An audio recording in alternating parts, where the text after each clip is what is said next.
Anita Crabtree, you are the coordinating... Volunteer and community outreach coordinator. Okay, gotcha. That's good. Now you're with Lower Cape Fear Hospice, is that correct? Yes, sir. Lower Cape Fear Hospice and Life Care Center. Okay, where are they located? Well, our corporate office is in Wilmington, but we serve 5 counties, which are Bladen, Brunswick, Columbus, New Hanover, and Pender counties. Okay. Now before we get into the volunteering opportunities here, tell us a little bit about Lower Cape Fear Hospice, how long they've been around, what their mission is. Oh, great.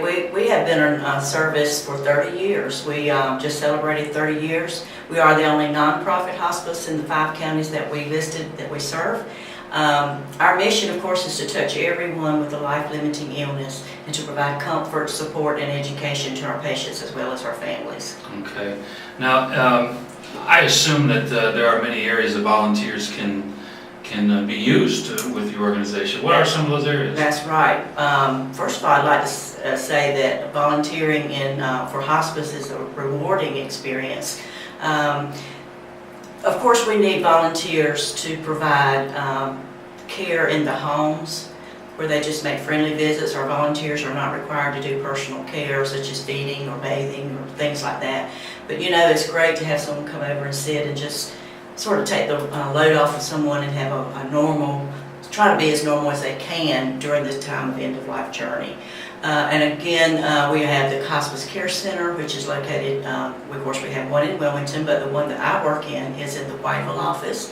And our volunteers are manned there at the front desk to welcome our visitors and families, and we have a family kitchen and a family room that they sort of help keep straight. And then we have a wonderful volunteer pool with our churches and people that come in and bring something called Meals of Love. And you know, you've probably been a caregiver at a hospital or somewhere and you have to go out and buy all your food or have the same thing over and over, but we have a calendar where all the churches and the other people bring in, they sign up once a month. One church comes like every Thursday, or every third Thursday, or every first Saturday, and they're bringing home-cooked food to our families.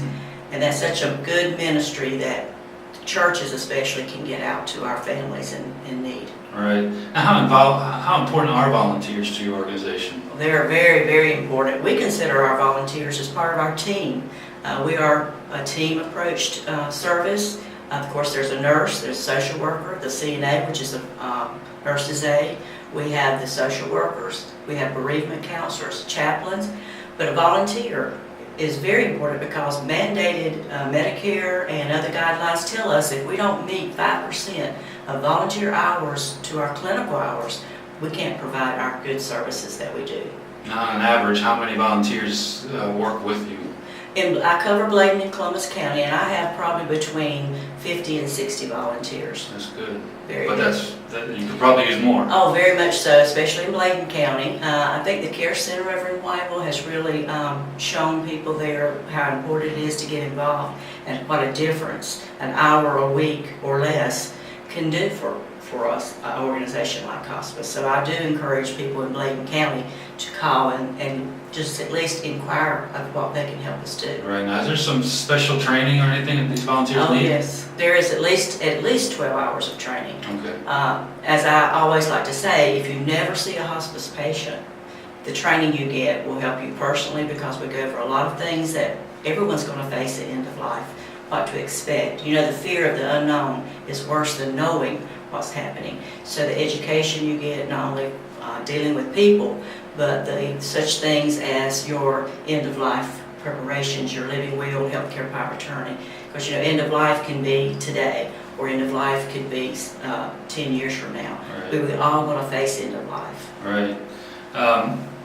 If there are people out there who are interested in volunteering, what's the best way for them to get in touch with you to let you know? Basically, please call me on my personal cell will be great. That's 910-874-4832. My office phone here in Bladen County is 862-3111, and just ask for Anita Crabtree and they will get you to me. Okay, and you'll get them started. I will certainly get them started. Is there any age group specific? You have to be at least 18 before we allow you to go into a home by yourself. We have had school children that's doing projects, especially in Columbus County, that they're required a school project, and I have had younger folks and that just work at the care center just whether it's just cleaning and straightening, washing windows, or if they go into a patient's room, an adult has to go with them, one of our staff, like they said, and read the Bible or read a book to our patients. So there is an age limit. But on the other end of the spectrum, 100 years old would be fine with me. Right. Now, is there a certain time of year that you're busier or bigger need for volunteers? Well, we do have fundraising events. We're hoping to get something started here in Bladen County, but right now we have the Festival of Trees. That has been going on in Whiteville this will be, I think, our 5th year.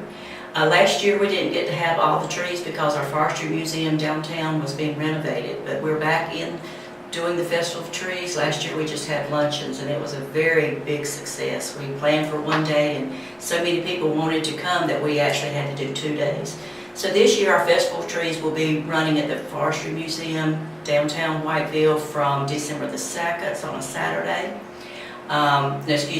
December 3rd, and 4th, 5th, 6th, and 7th at the museum.